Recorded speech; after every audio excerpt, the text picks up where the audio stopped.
Sir আপনাকে অসংখ্য ধন্যবাদ জানাচ্ছি। স্যার আমি আপনার কাছে জানতে চাচ্ছি মহিন্দ্র সরকারি প্রাথমিক বিদ্যালয় এটা কত সালে স্থাপিত হয় এবং আপনি কবে এখানে জয়েন করেন প্রধান শিক্ষক হিসেবে? জি ধন্যবাদ। মহিন্দ্র সরকারি প্রাথমিক বিদ্যালয় আসলে একটা ঐতিহ্যবাহী স্কুল। প্রায় শত বর্ষ পেরিয়ে প্রতিষ্ঠার সন হলো 1922। 2023 সালের 27শে এপ্রিল পদ্ম বিদ্যালয়ে যোগদান করেছি। অসংখ্য ধন্যবাদ। স্যার এই যে মানুষ গড়ার কারিগর হিসেবে আপনি প্রাথমিক স্কুলে বা প্রাইমারি শিক্ষক হিসেবে আছেন সেক্ষেত্রে অনুভূতিটা কেমন লাগে? হ্যাঁ, অনুভূতি বলতে এটা আমার পছন্দের পেশা। আমি ইচ্ছা করেই শিক্ষকতার পেশায় এসেছি। আসলে কোমলমতি শিক্ষার্থীদের কিছু শেখাতে পারাটা আমার জন্য সৌভাগ্যের বিষয় বলে আমি মনে করি। প্রতিকূলতা আছে, কিছু সমস্যা আছে, তারপরেও আমি নিজেকে প্রাউড ফিল করি যে আপনি দেখলেন ঢুকতেই বাচ্চারা খেলাধুলা করতেছে, জি। কৌশলাদি বিনিময় করতেছে। এটা আমার কাছে অনেক গর্বের বিষয় বলে আমার মনে হয় এবং আমি মনে করি এটা একটা পবিত্র দায়িত্ব। আপনার সন্তান আমানত হিসেবে আমার কাছে দেন, আমি কিছু শেখাইতে পারি, সেটা আমার জন্য সৌভাগ্যের বিষয়। দেখেন, আমরা তো সরকারি প্রাথমিক বিদ্যালয়, আপনি জানেন এটা অবৈতনিক শিক্ষা এবং সরকার সব কিছুই ফ্রি দিচ্ছে, সাপোর্ট দিচ্ছে, উপবৃত্তি দিচ্ছে। আমরা কিন্তু ইচ্ছা করলেই কাউকে এই স্কুল থেকে বিরত করতে পারি না। আমাদের ধরেন একটা জেলে, জি। একটা নাপিতের ছেলে কিংবা গুচ্ছগ্রাম বা হতদরিদ্র বা একটা রিকশাওয়ালারও সন্তান হ্যাঁ, থাকতে পারে। তাদেরকে আমরা প্রায়োরিটি দিতে পারি।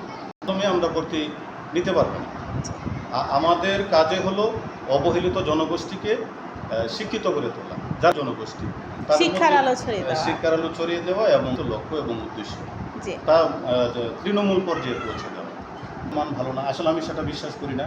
আপনারা আসেন, দেখেন, আমার মান যাচাই করেন। আমার শিক্ষাগত যোগ্যতা আপনার সামনে আছে, দেখেন। আমাদের শিক্ষকরা অনেক ট্যালেন্ট।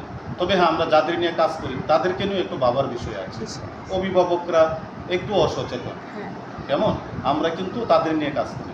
আমাদের অভিভাবকরা রিকশায় পড়ায় না, স্কুলে এসে অপেক্ষা করে না, আবার স্কুলে নিয়ে যেতে হয় না। ওই সাফারটা অভিভাবকদের না।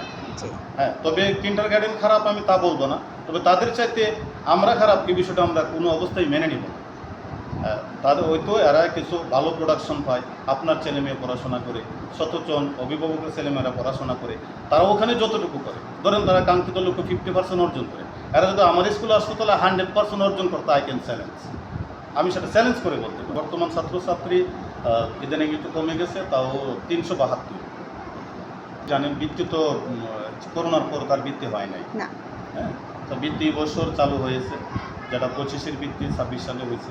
আমাদের মাননীয় শিক্ষামন্ত্রী জনাব এহসানুল মিলন স্যার যখন আসছেন, আবার আমাদের পুনরায় এই বৃত্তি পরীক্ষা চালু করছেন স্যার, কারণ আমরা একটা ধারায় আবার চলে যাচ্ছি। সেই জন্য ধন্যবাদ হ্যাঁ, জানাচ্ছি। ধন্যবাদ যাচ্ছি। তবে আমি আশাবাদী বৃত্তি পাওয়ার সম্ভাবনা আছে দু একটা আমাদের স্কুল থেকে। অনেক ডিজিটাল সরকার আমাদেরকে অনেক সাপোর্ট দিচ্ছে। দেখেন, আমার ল্যাপটপ আছে, আমার প্রজেক্টর আছে এবং স্থায়ী সেটিং করা আছে। আচ্ছা। আমরা আমাদের অ্যাবিলিটি অনুযায়ী, আমাদের সামর্থ্য অনুযায়ী সপ্তাহে প্রতিদিন অন্তত 2-3টা ক্লাস করতে চেষ্টা করি। সব কিছু এখন ডিজিটাল। আমরা সব কিছু উপস্থিতি সবকিছুই এখন ডিজিটাল। সব কিছুই ডিজিটাল। তার জন্য আমাদের যা যা করণীয় আমরা সরকারের আদেশ নির্দেশ বাস্তবায়নের জন্য আমরা প্রতিজ্ঞাবদ্ধ। একজন সংস্কৃতিপ্রেমী মানুষ। আমি নিজে গান গাইতে পছন্দ করি। আমি বাচ্চাদেরকে কো কারিকুলাম অ্যাক্টিভিটিসের দিকে একটু নজর দিই বেশি।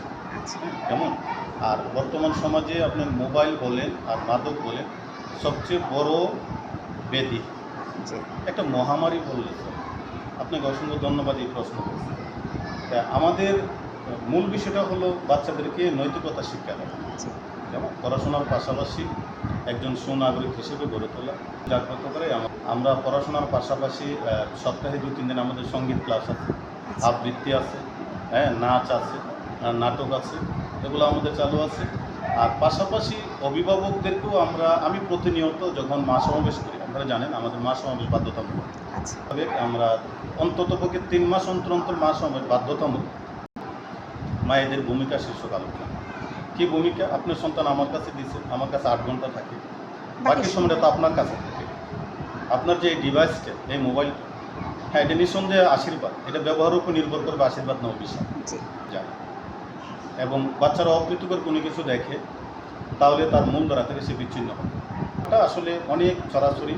এগুলা আমাদের পাশাপাশি সরকারেরও উদ্যোগ আছে। আমরা মনে করি সরকার যদি এদিকে দৃষ্টিপাত দেয় তাহলে আমাদের এই জাতিকে সুশিক্ষায় শিক্ষিত করতে হলে মাদকের হাত থেকে বাঁচাতে হবে। আর বাল্যবিবাহ?